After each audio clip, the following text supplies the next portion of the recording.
Hi hello, പ്രീതാസ് വ്ലോഗിലേക്ക് സ്വാഗതം. എല്ലാവരും സുഖമായിരിക്കുന്നുവെന്ന് കരുതുന്നു. ഇന്ന് ഞാനിവിടെ വാർദ്ധക്യകാലത്ത് ഒറ്റപ്പെട്ടു പോകുന്ന മാതാപിതാക്കളെക്കുറിച്ച് കുറച്ച് കാര്യങ്ങളൊക്കെ സംസാരിക്കാമെന്ന് കരുതി. ഇപ്പോൾ നമ്മുടെ സമൂഹത്തിൽ ധാരാളം മാതാപിതാക്കൾ ഒറ്റപ്പെട്ട് താമസിക്കുന്നുണ്ട്.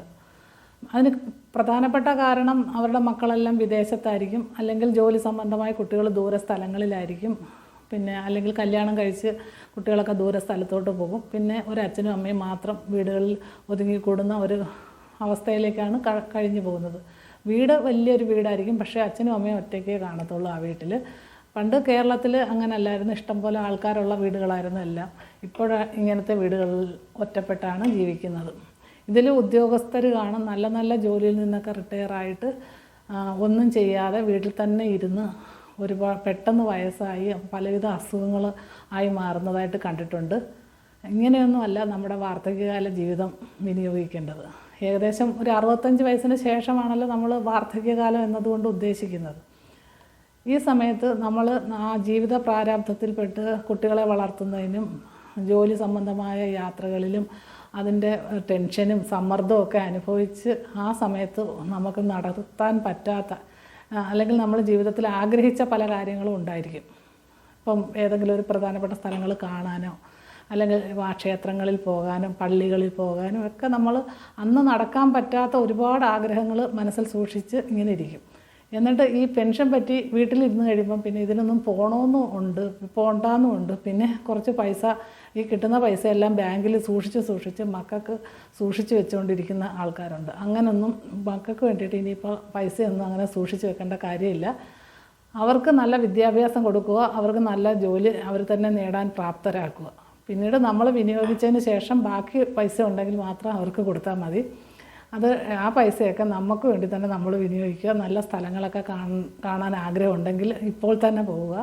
പിന്നീട് കുറച്ചുകൂടെ വയസ്സായി കഴിയുമ്പോഴത്തേന് ഒരു 80 വയസ്സൊക്കെ ആകുമ്പോഴത്തേന് പിന്നെ നമുക്ക് യാത്ര ചെയ്യാൻ വല്ലാത്ത ബുദ്ധിമുട്ടാവും ഒക്കെയാവും. അതുകൊണ്ട് ഈ സമയത്ത് നമുക്ക് കാണാനുള്ള സ്ഥലങ്ങളോ സുഹൃത്തുക്കളുടെ വീടുകളോ അങ്ങനെയൊക്കെ താല്പര്യം എന്തെല്ലാം നമ്മൾ മനസ്സിൽ സൂക്ഷിച്ചിരുന്നോ അതൊക്കെ ചെയ്യാനുള്ള സമയമാണ് ഈ സമയം. പിന്നീട് കുറച്ച് മാതാപിതാക്കൾ കുട്ടികളെ നോക്കാൻ വേണ്ടിയിട്ട് അവർക്ക് എന്ന് വെച്ചാൽ മക്കൾക്ക് ജോലി കാണും. ഇപ്പോൾ മകനോ മകളോ ആയാലും അവർക്ക് ജോലി ഉണ്ടായിരിക്കും. ആ കുട്ടിയെ നോക്കി കൊടുക്കേണ്ട ഒരു ബാധ്യത ഈ വയസ്സായിരിക്കുന്ന അച്ഛനും അമ്മയ്ക്കും വന്നുകൂടാറുണ്ട്. അതിന് കുറ്റം പറയാൻ പറ്റില്ല. കാരണം ആ കുട്ടി സമാധാനമായിട്ട് ജോലിക്ക് പോകണമെന്നതിൽ ഒരായയെ ആക്കിയിട്ട് കുട്ടിയെ ഏൽപ്പിച്ച് പോകുന്നതിനേക്കാളും വളരെ സുരക്ഷിതമായിരിക്കും അവരുടെ അമ്മയോ അച്ഛനോ നോക്കി കൊടുക്കുക എന്നുള്ളത്. അത് പിന്നീട് കുറച്ചു കാലം നീണ്ടു നിൽക്കും എന്നുള്ളതേ ഉള്ളൂ. ഇപ്പോൾ തന്നെ സ്കൂൾ ബസ് വരുമ്പോൾ ചെന്ന് നോക്കിയാൽ കാണാം, കൂടുതലും അപ്പനും അമ്മമ്മയായിരിക്കും കുട്ടിയെ വിളിക്കാൻ നിൽക്കുന്നത്. കൊണ്ടാക്കുന്നതും അവരുടെ ഒരു ഡ്യൂട്ടിയാണ്. അതുപോലെ തന്നെ കുട്ടി വീട്ടിൽ വന്നാലും 3/4 ഭാഗവും അവർ അപ്പനും കുട്ടിയുടെ കാര്യങ്ങളൊക്കെ ഏറ്റെടുക്കും. അത് ഒരു കണക്കിന് നല്ലതാണ്. എന്ന് വെച്ചാൽ ഏകാന്തത അങ്ങനെയുള്ള വീട്ടുകളിൽ ഇല്ല. എന്ന് വെച്ചാൽ കുട്ടിയുടെ കരച്ചിലും വഴക്കും ബഹളവും കുട്ടികളും അവരുടെ അച്ഛനും അമ്മയൊക്കെ ഉള്ളതുകൊണ്ട് ഇങ്ങനെയുള്ള വീടുകളിലൊന്നും വളരെ ഏകാന്തതയും ഒരു മടുപ്പും ഒന്നും തോന്നാറില്ല. അവർ അത് ആസ്വദിച്ച് ചെയ്യുന്നത് കൊണ്ട് അവരത് അങ്ങനെ പോകുന്നു. അതിൽ വലിയ കുഴപ്പമായിട്ട് ഞാൻ കാണുന്നില്ല. എങ്കിലും അവരുടെ അച്ഛനും അമ്മയൊക്കെ ജോലിയിൽ ലീവ് എടുത്ത് നിൽക്കുന്ന ദിവസം നമ്മുടെ നമ്മൾക്ക് പോകേണ്ട സ്ഥലങ്ങളിലൊക്കെ പോവുകയും സുഹൃത്തുക്കളെ കാണാനുണ്ടെങ്കിൽ കാണുകയും ഒക്കെ ചെയ്യണം. അല്ലാതെ ജീവിതം മൊത്തം അവർക്കായിട്ടങ്ങ് കളയേണ്ട കാര്യവുമില്ല. അങ്ങനെയൊക്കെ ചെയ്യുക.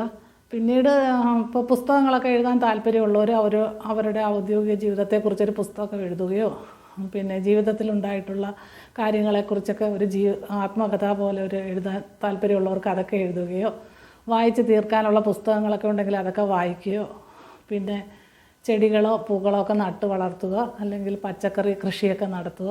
അങ്ങനെയൊക്കെ നമ്മുടെ ജീവിതം നമ്മൾ ആസ്വാദ്യകരമായി മുന്നോട്ട് കൊണ്ടുപോകാൻ ശ്രമിക്കുക. അല്ലാതെ ഞാൻ വയസ്സായി ഇനിയിപ്പോൾ എനിക്കിനി ഒന്നിനും വയ്യ എന്നുള്ള രീതിയിലേക്ക് ആരും കടന്നു പോകരുത്. അതൊക്കെ അവരവരുടെ താല്പര്യം അനുസരിച്ച് നമുക്ക് ഇഷ്ടമുള്ള രീതിയിൽ ചെയ്യുക. പിന്നീട് കൂടുതൽ വയസ്സായി വരുമ്പോൾ നമുക്ക് ഇതിലൊന്നും യാത്രകളൊന്നും പോകാൻ പറ്റാത്ത ഒരവസ്ഥയിലൂടെ കടന്നു പോകും.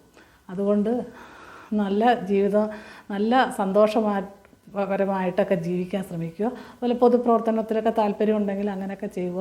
അതുപോലെ ആത്മീയ കാര്യങ്ങൾ താല്പര്യമുള്ളവർ ഭഗവത്ഗീത അല്ലെങ്കിൽ നാരായണി ഇതേപോലെയുള്ള ക്ലാസ്സുകളിൽ പങ്കെടുക്കുകയും അങ്ങനെ അടുത്തുള്ള അമ്പലങ്ങളിലൊക്കെ അതിൻ്റെ പഠിപ്പിക്കുന്ന സ്ഥലങ്ങളൊക്കെ ഉണ്ടെങ്കിൽ അവിടെയൊക്കെ പോയി താല്പര്യം ഉണ്ടെങ്കിൽ പഠിക്കുക.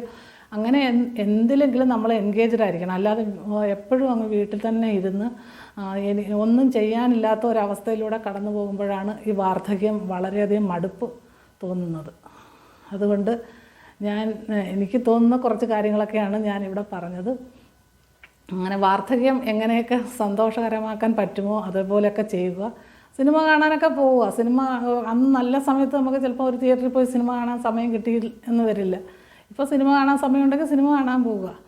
അതുപോലെ മെഡിക്കൽ ഇൻഷുറൻസൊക്കെ എടുത്തു വെച്ചിരുന്നു കഴിഞ്ഞാൽ ഇപ്പോൾ ആശുപത്രിയിലൊക്കെ എന്തെങ്കിലും കേസ് വന്നാലും നമുക്ക് അതുകൊണ്ട് എടുക്കാം. അതിന് വേണ്ടിയിട്ട് ഈ പൈസ സൂക്ഷിച്ച് വെക്കേണ്ട കാര്യമൊന്നുമില്ല എന്നാണ് എനിക്ക് പറയാനുള്ളത്. ഇപ്പോൾ പെൻഷൻ ഇല്ലാത്ത ആരും ഇല്ലല്ലോ. ഇപ്പോൾ 60 വയസ്സ് കഴിഞ്ഞാൽ എല്ലാവർക്കും പെൻഷനുണ്ട്.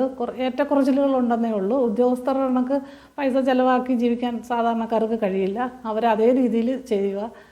മറ്റുള്ളവർ അവരുടെ ജീവിത സാഹചര്യം അനുസരിച്ച് അതുപോലെ വിനിയോഗിക്കുക.